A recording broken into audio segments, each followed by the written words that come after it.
Tenemos ya conectado al doctor Enrique López Loyo, quien es médico patólogo y presidente de la Academia Nacional de Medicina, a quien damos la bienvenida. Además, agradecemos que se tome este tiempo para compartir con nosotros y con nuestra audiencia, dando información necesaria, importante para lo que se está viviendo en el país. Y quizás el foco está puesto en el tema de la vacunación y más temprano, Marisabel leía una información, una denuncia del cardenal Baltasar Porras que daba cuenta de un mercado negro de vacunas. ¿Qué está pasando y cuál es la recomendación con respecto al tema de las vacunas de la Academia Nacional de Medicina, doctor López Loyo?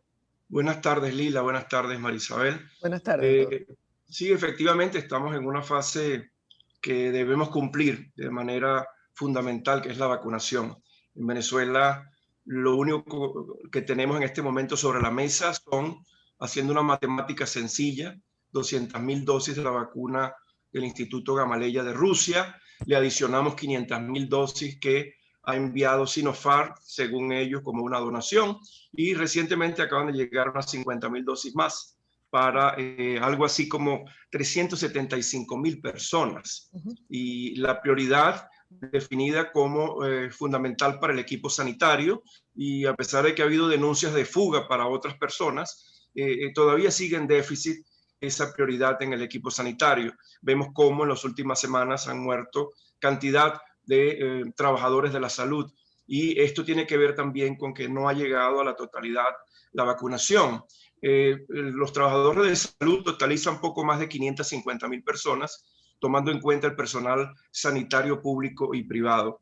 Entonces, el estado de la vacuna hasta ahora es preocupante porque eso que está sobre la mesa no alcanza sino para el 1.5% de la población, y necesitamos proveer unas 30 millones de dosis para unos 15 millones de venezolanos, que sería, digamos, el punto de partida que podría generar algún tipo de protección de inmunidad comunitaria.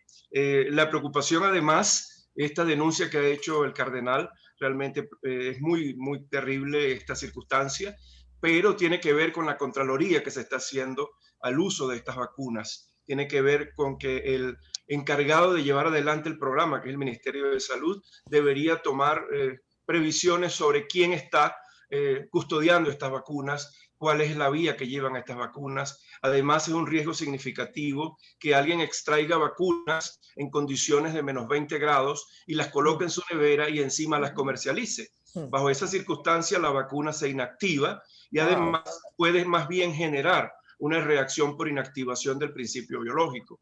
Entonces, hay que hacer una alerta a las personas que, si no están en un programa de distribución de vacunas que esté coordinado por el Ministerio de Salud, no deben hacer uso de estas formulaciones. Ya en Colombia hay una serie de personas que han sido detenidas porque ha habido un mercado secundario.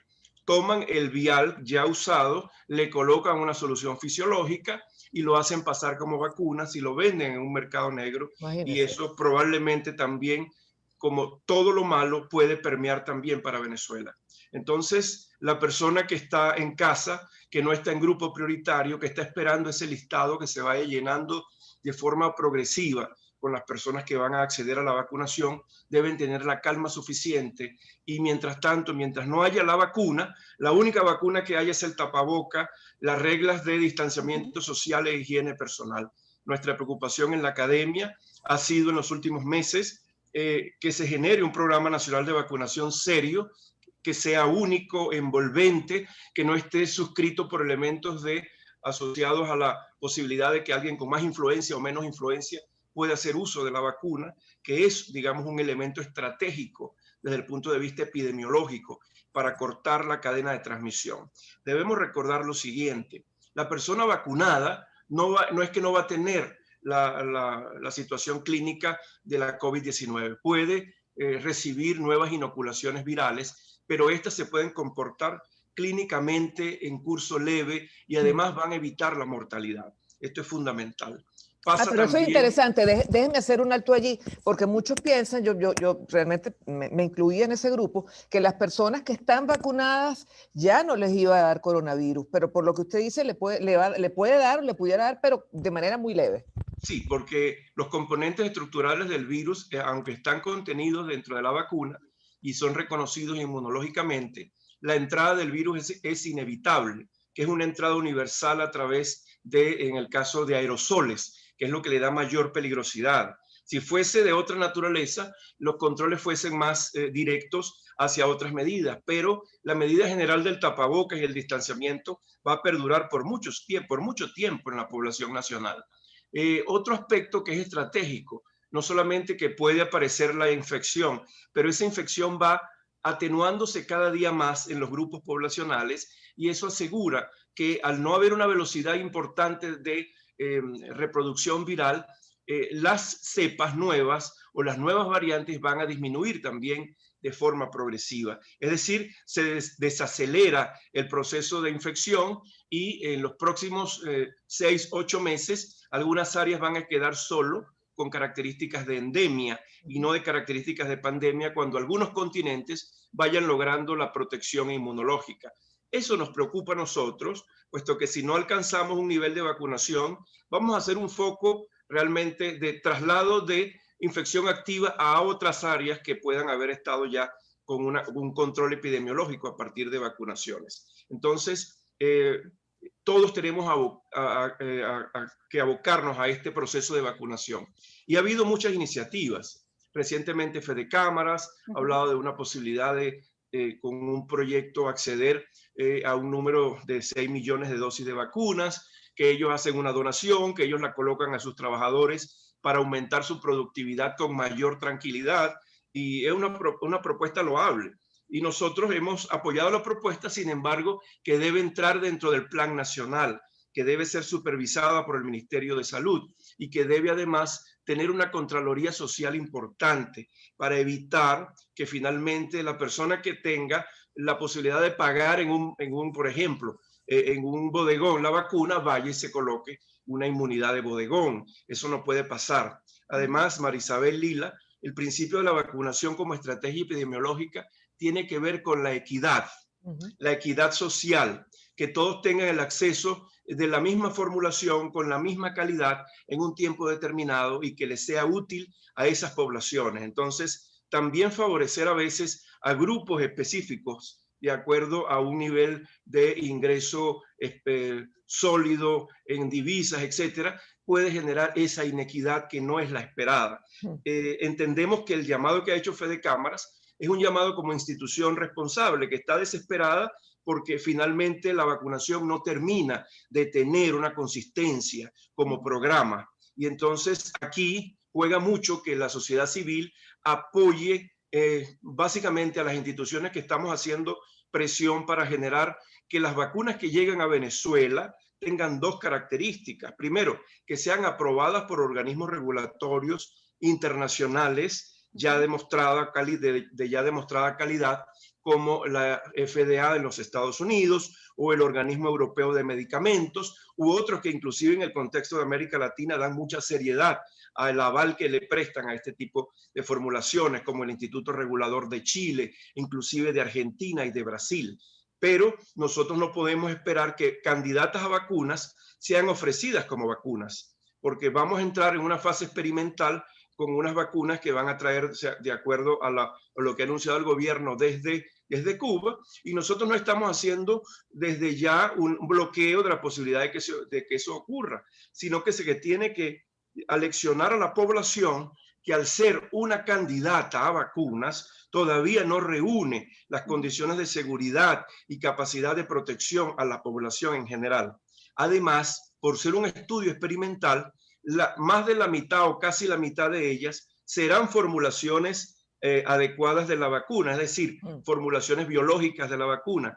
Y un porcentaje importantísimo, casi la mitad, va a ser placebo, agua con solución fisiológica o una solución fisiológica, una dilución.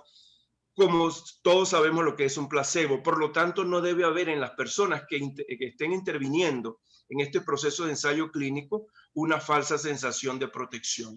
Claro. Entonces, básicamente lo que hemos hecho es dar un aleccionamiento del deber ser de las cosas, y si las vacunas cubanas cumplen con el protocolo internacional, primero, de calidad y fortaleza desde el punto de vista inmunológico, y son adecuadamente publicados su estudio científico en una revista internacional calificada, donde podamos nosotros observar que todos los pasos del protocolo de fase de investigación, en este caso 3, fueron bien llevados y que asegure una protección. Nosotros no tendríamos problemas como institución de dar un aval desde el punto de vista de la calidad, de la probabilidad de que pueda ser usada en Venezuela. Nosotros no somos un organismo regulatorio.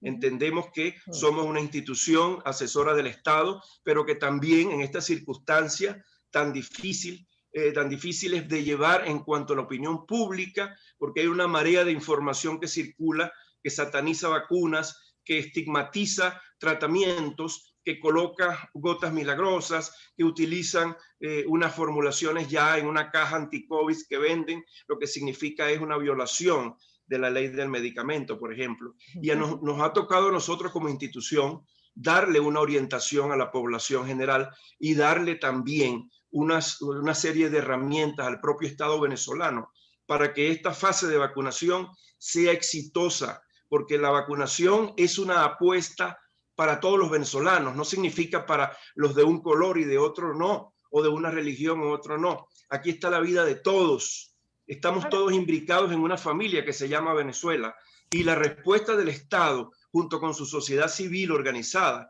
debe ser en unidad para lograr ese proceso de vacunación. Doctor López Loyo, se han instalado estas mesas de vacunación, entiendo que han tenido contacto y son parte de estas mesas de vacunación para la gestión de las vacunas que desde el Estado se van a traer o se están trayendo a nuestro país. ¿Qué ha pasado con el mecanismo COVAX? ¿Se ha adelantado en algo que pueda permitir más que el 1.5% de la población, que es lo que cubren estas vacunas que hasta el momento han llegado a nuestro país?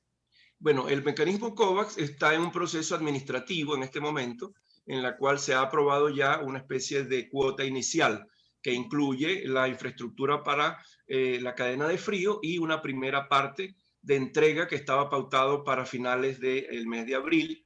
Ahora probablemente sea para el mes de mayo. El problema ha sido recientemente en que el desacuerdo del gobierno con la formulación de AstraZeneca y la Universidad de Oxford, que es la que tenía el fundamento para la distribución de productos de vacunas en COVAX, ha generado entonces una expectativa en este momento en el cual no sabemos cuál será la formulación escogida. En este momento está inclusive la propia Sputnik 5 está siendo analizada para introducirse a través del mecanismo COVAX. La Sputnik 5 ha demostrado seguridad y fortaleza desde el punto de vista científico. Y otras vacunas como la de Johnson & Johnson también están dentro de las opciones. El gobierno ha manifestado que le gustaría mucho la formulación de Johnson & Johnson porque es una sola dosis y además tiene un mecanismo de manejo en cadena de frío muy sencillo, que es una refrigeración de nevera. Estas opciones están sobre la mesa. El mecanismo COVAX no puede morir porque significa que podamos traer hasta 11.4 millones de dosificaciones para Venezuela. Significa entonces una esperanza.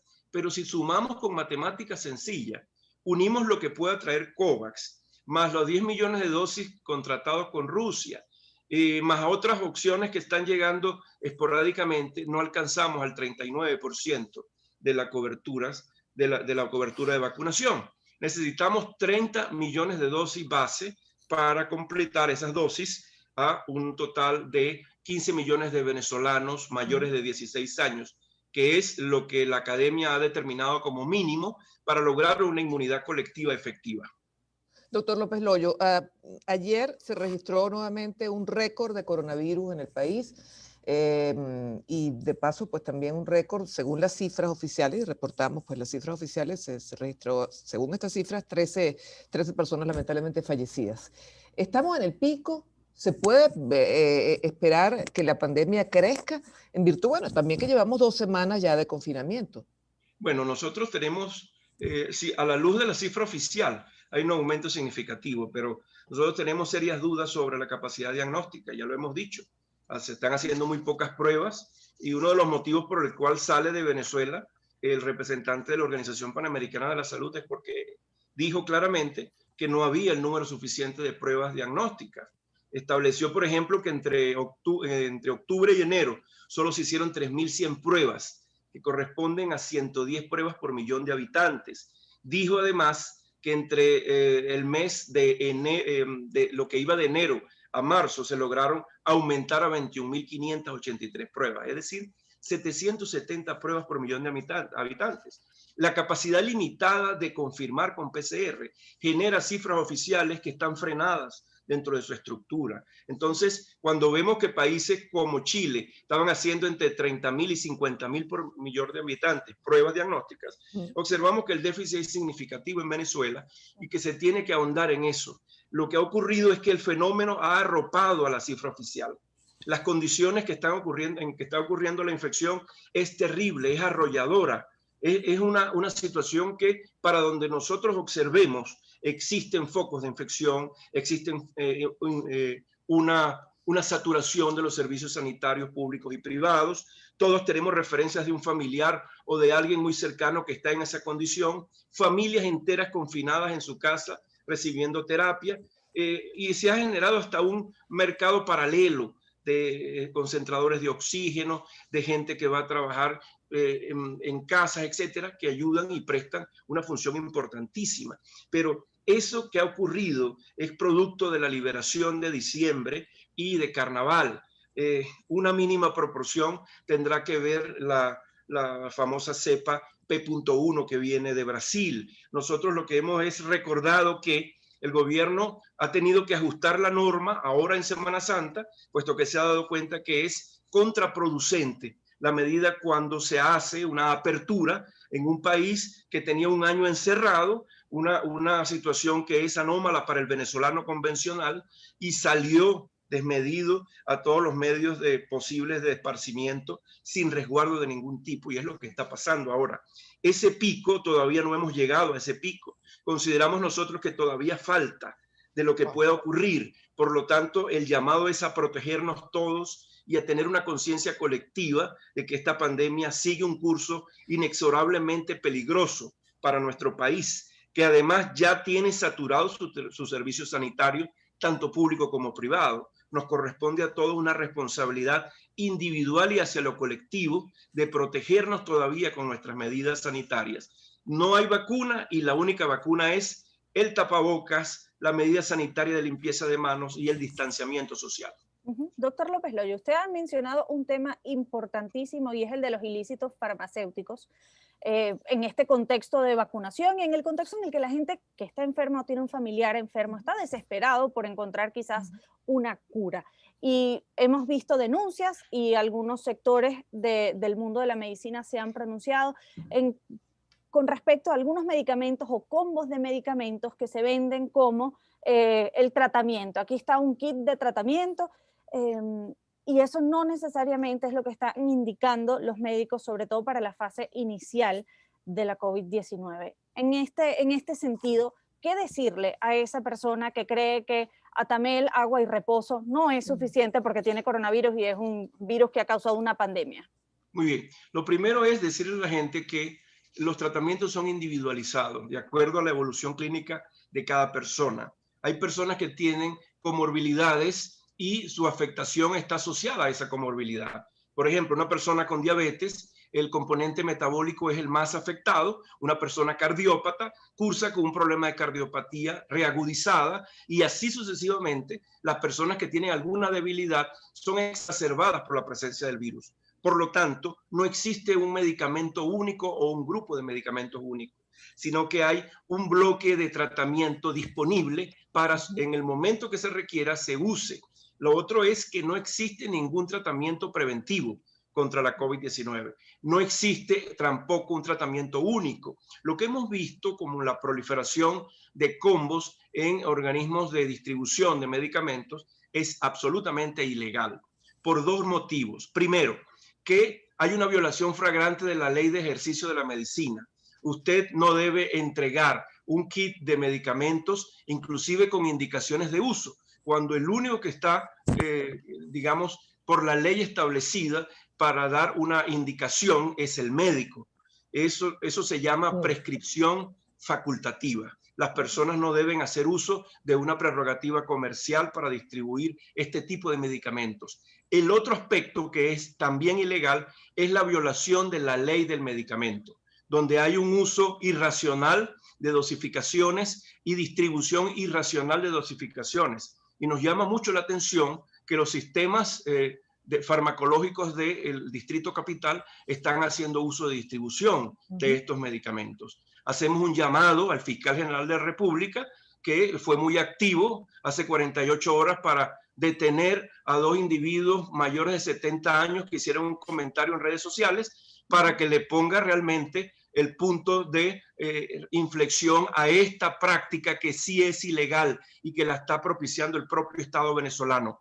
La distribución de medicamentos con propiedades de curación o propiedades de prevención es absolutamente ilegal, y ahí la fiscalía sí tiene que tener algo que decir. Y además de ilegal, es peligrosa. Es decir, una persona que decida tomar ivermectina o, por ejemplo, anticoagulantes, ¿se puede estar haciendo daño?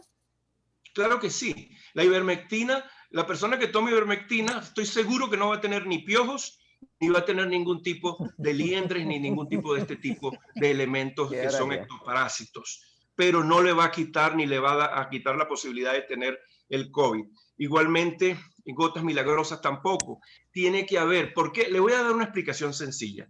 Todo medicamento que entra en el organismo tiene un metabolismo interno que ocupa una parte de un grupo de enzimático, por ejemplo, en hígado, que se llama el sistema de la P450, la cual por allí pasan todos los medicamentos, todos los elementos de depuración que tienen una vía de depuración hepática, el 80% así la tienen.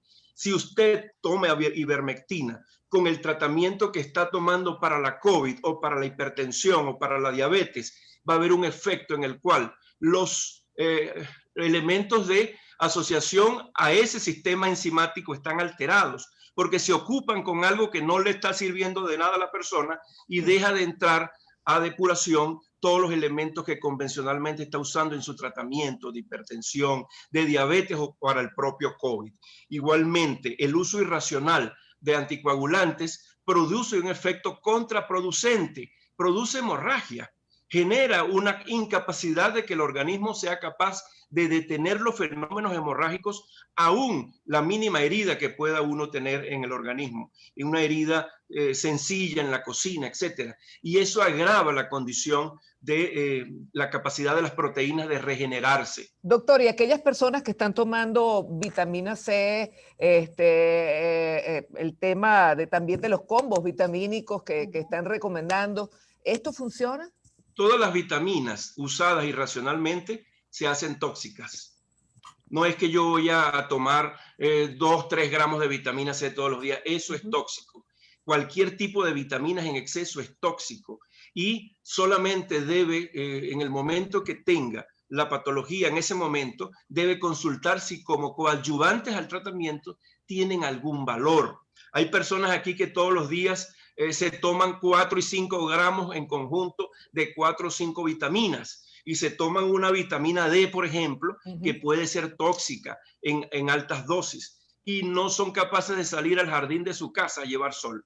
Cuando por ahí, por esa fuente, pueden tener la obtención de vitamina D, por ejemplo. Pero hay una conseja que la gente tiene que usar antioxidantes que lo que terminan es haciendo el efecto contrario, oxidando el metabolismo orgánico y produciendo mayor daño, porque toda vitamina en exceso es igual que toda agua en exceso, también es tóxica, porque llega un momento en que el organismo no puede manejar los excesos de esos elementos.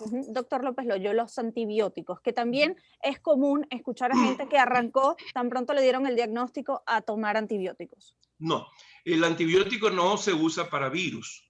Los antibióticos son inicialmente bien calificados por bacterias, generalmente usando un antibiograma donde dice cuál es la norma de sensibilidad que tiene para un grupo general de antibióticos. El antibiótico solo lo decide el médico cuando, por ejemplo, en presencia de secreciones bronquiales, se evidencia que hay un aumento de la fórmula hacia los glóbulos blancos en este caso y genera una situación de infección sobreagregada a un componente pulmonar que ha generado la tormenta inflamatoria del virus. En ese momento, racionalmente, el equipo médico decide colocar antibióticos. Si no hay evidencia de infección, de tipo bacteriana, la adición de antibióticos es irrelevante para la terapia contra el virus. Por otra parte, muchos antibióticos, la mayoría, tienen un efecto bacteriostático y bactericida, y algunas bacterias que tienen una función de protección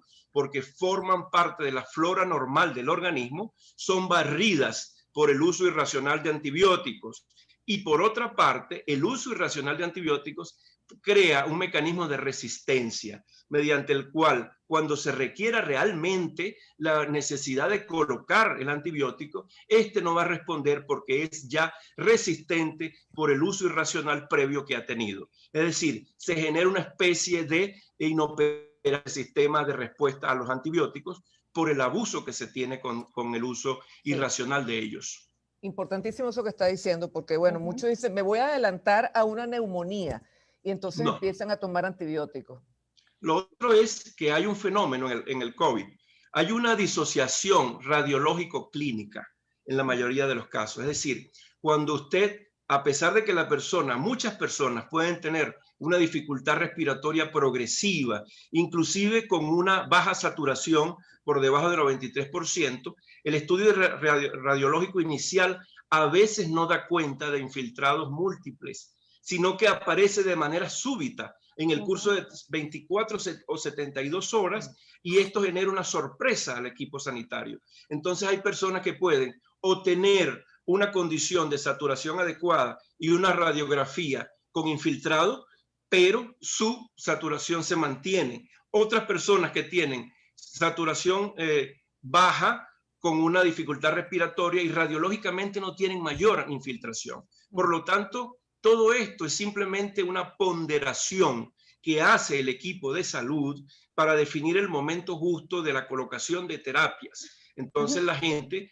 no debe abrogarse, digamos, esa función, que es una función médica, y la automedicación es contraproducente en una patología multifactorial como lo es la situación del virus. Es decir, la gente se muere no por el virus. Tienen que tomar en cuenta eso.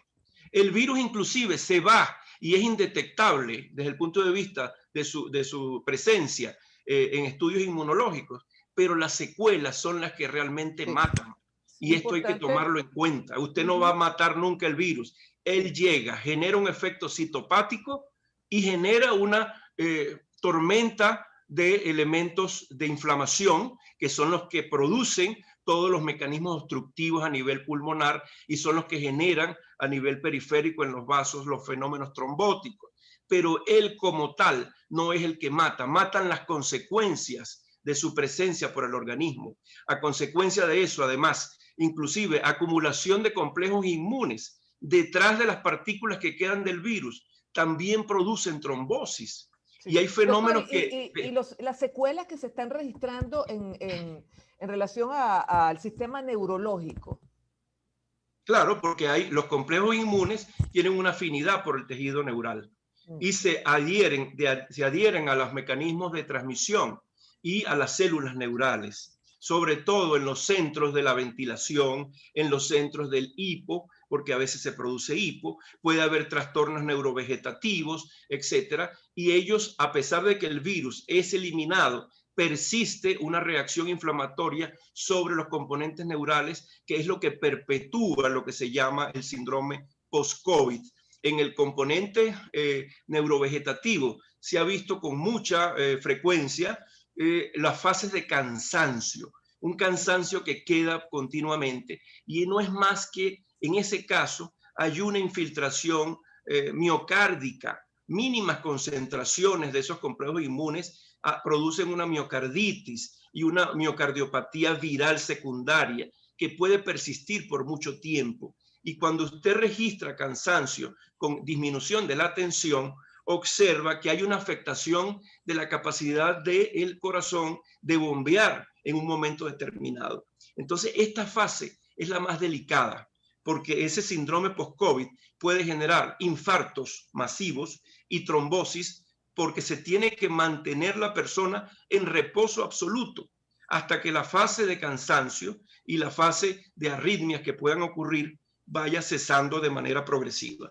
puesto que las personas que han salido a sus actividades normales porque le dicen que ya su prueba es negativa, pero que tiene fases de cansancio, terminan con una complicación. Y casi el 85% de los pacientes mayores de 65 años que quedan con ese cansancio y no atienden las medidas de reposo que tiene que mantener, terminan con un fallecimiento súbito a través de una trombosis o un tromboembolismo pulmonar o un infarto miocárdico masivo. Entonces, vamos a tener información clara sobre esto para que la gente sepa que no en balde, sea indetectable el virus en un momento dado, está dejando una secuela post-COVID que puede también ser mortal. A ver, ¿cómo se comporta, doctor López Loyo, en líneas generales esta enfermedad? Porque ha dicho que no se puede anticipar que la enfermedad vaya a agravarse. ¿Cuáles son las fases de una persona que tiene coronavirus?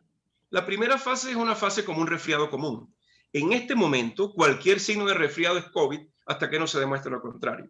Una carraspera, en un momento dado, algún escalofrío fugaz cuando sale uno a la calle, sentir un malestar o un mareo postural al momento de bajar la cabeza y subirla súbitamente. Ese tipo de cosas ya son indicativas de que puede estar ocurriendo un síndrome viral.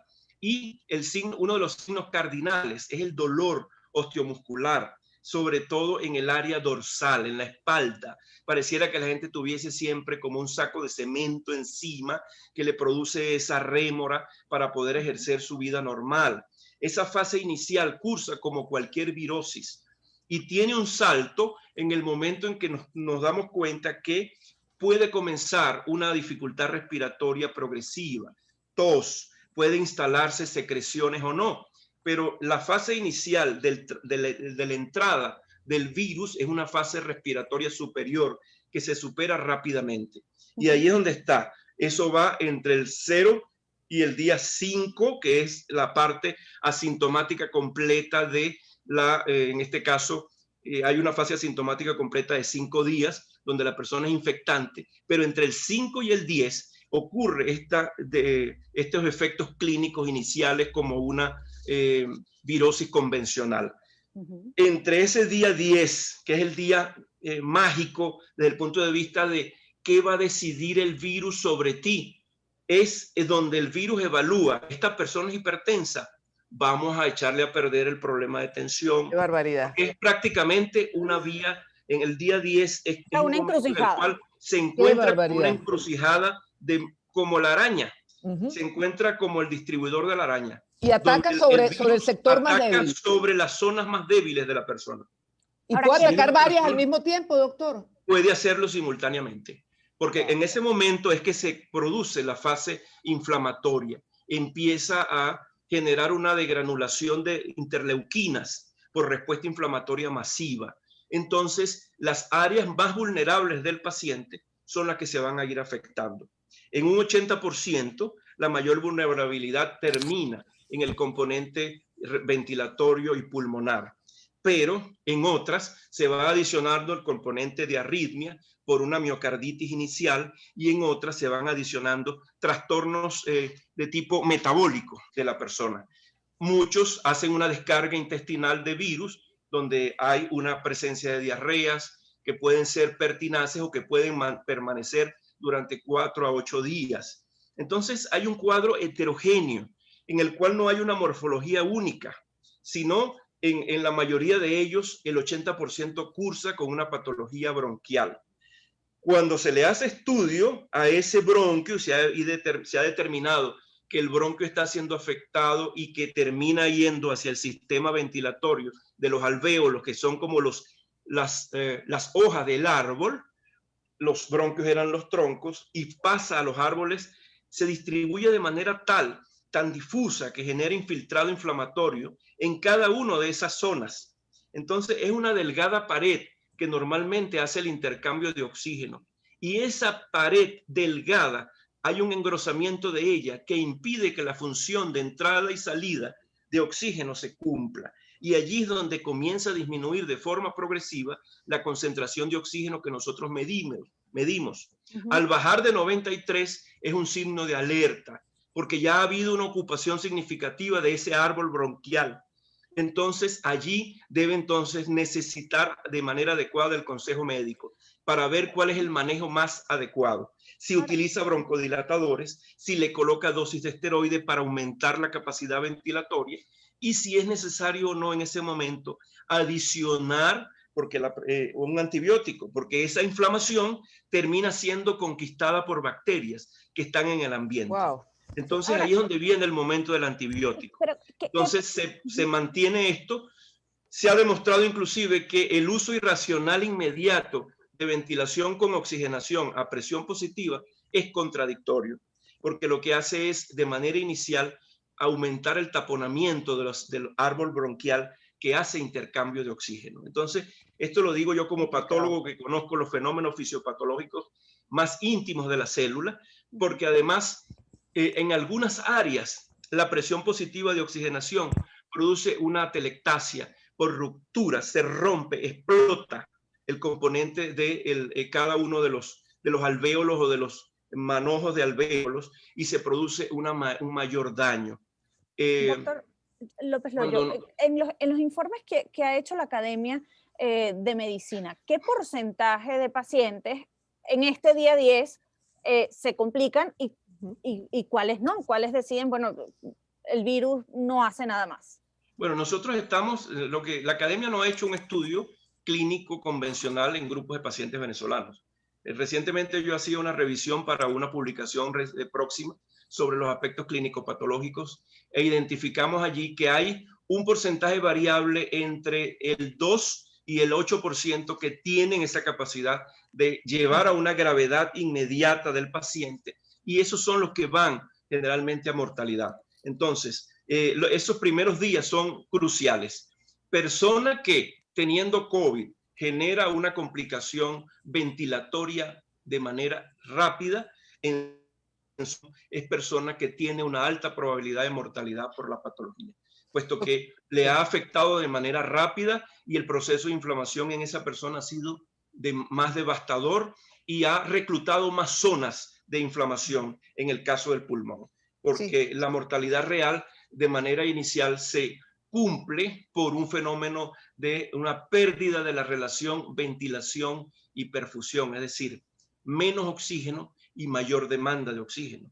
En ese momento se pierden entonces los controles de básicamente el sistema de ventilación que está en el bulbo raquídeo, que también es afectado por el virus y se produce una especie de cierre del switch que está allí, que produce los mecanismos ventilatorios normales. Es decir, observamos que es una patología realmente detestable desde el punto de vista médico. Puesto sin embargo, recordar que es un porcentaje pequeño. Es un porcentaje pequeño. La mayoría cursa. Sí, la mayoría sobrevive.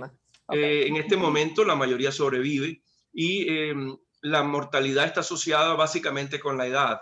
Es devastador por encima de los 70 años y en Venezuela ha sido también la curva de presentación de la mortalidad. Es una patología realmente terrible, es una patología multisistémica, es una patología y que además sabe llegar a los sitios más débiles de cada uno de nosotros. Por lo tanto, tenemos que cuidarnos. Hay una pregunta, doctor, que tiene que ver con los exámenes de sangre que se piden, nos dicen en este caso, para anticiparse, si es posible, al tema de los trombos, ¿no? Y tomar algún tipo de medidas en ese sentido. Entonces, nos dicen algún tipo de exámenes que están pidiendo, el dímero D, también piden hematología completa, PCR, la ferritina, ALT, AST. ¿Realmente hasta qué punto puede la ciencia anticiparse a de estos desencadenantes de la enfermedad? Bueno, ya cuando se hace dímero B, dímero D y la ferritina, qué sé yo, son, digamos, proteínas proinflamatorias. Es cuando ya ha ocurrido una fase intensa de inflamación, ha habido una difusión de la patología multisistémica, pero no tienen un valor predictivo real, sino cuando van, una vez que decaigan las condiciones clínicas de la presentación de la COVID, allí se va disminuyendo de forma progresiva estos elementos. La disminución progresiva tiene que ver con el cese de funciones inflamatorias asociadas, por ejemplo, al reclutamiento de zonas vasculares o el reclutamiento de tejido en el área pulmonar y en el área sistémica en general. Ahora, llama mucho la atención esta progresión de la patología. Es una patología que tiene una especie de inteligencia biológica, que está justamente oteando las debilidades de cada persona y sobre ellas afecta. Entonces, la preocupación del mundo médico internacional ha sido el hecho de que se tiene que tomar conciencia básicamente del momento en el cual se deben colocar las terapias adecuadas. Es eso, es lo que ha sido infalible, que el equipo médico decida cuál es el momento de iniciar una terapia, incluyendo la propia ventilación mecánica. Y además, doctor López Loyo, dado este panorama que describe y lo que puede ocasionar, así sea en un porcentaje pequeño, este virus, la importancia que tiene la prevención y proteger precisamente a esas personas que tienen esas patologías o que condiciones que los hacen mucho más vulnerables. En este momento esto es más importante que nunca. Sí. Utilizar el tapaboca, utilizar el lavado de manos de manera frecuente y proteger a las personas mayores.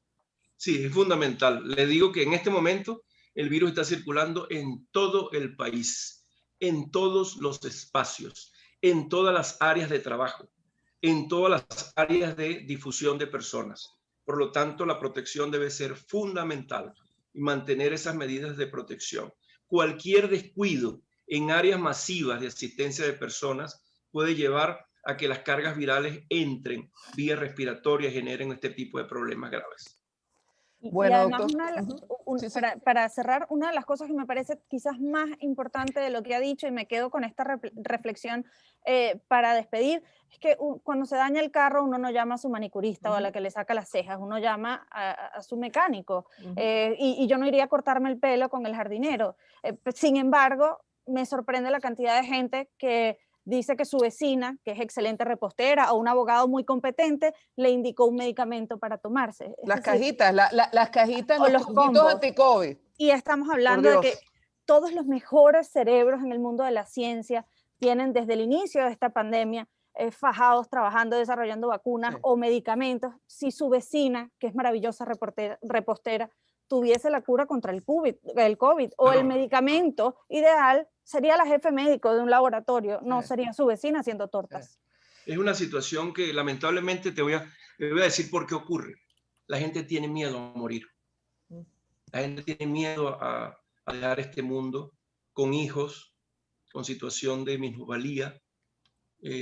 Tiene miedo a dejar a su familia sola. Aquí ha habido casos de familias que se han quedado sin padres, niños huérfanos, terminan en casas de tíos, muchos de los cuales también mueren. Entonces, realmente el problema del COVID ya es un problema sociopático. Se ha convertido en una sociopatología que está asociada al tiempo en el cual la persona pierde su capacidad de reflexionar en un momento dado, solo pensando en el futuro de ellos, de su familia, de sus hijos. Y lo lleva a estas medidas desesperadas a usar este tipo de recursos que no son los normales. Es la misma situación que ocurre cuando nosotros estudiamos la parte de etnomedicina, que la persona puede tener, por ejemplo, una patología como cáncer y termina acudiendo a un brujo, a alguien que le da una esperanza de curación. O sea, exactamente lo que está ocurriendo ahorita. Esos combos, esa cuestión, además están lucrándose de la miseria, se están lucrándose de la necesidad de las personas de darle vida a su familia. Cuidarse del COVID en este momento es darle vida a la familia. Entonces es una responsabilidad que es bien difícil de cumplir cuando una madre en un barrio en Venezuela tiene que levantarse, así se sienta mal, a trabajar, porque si no, no le da de comer a sus hijos, así sea una vez al día.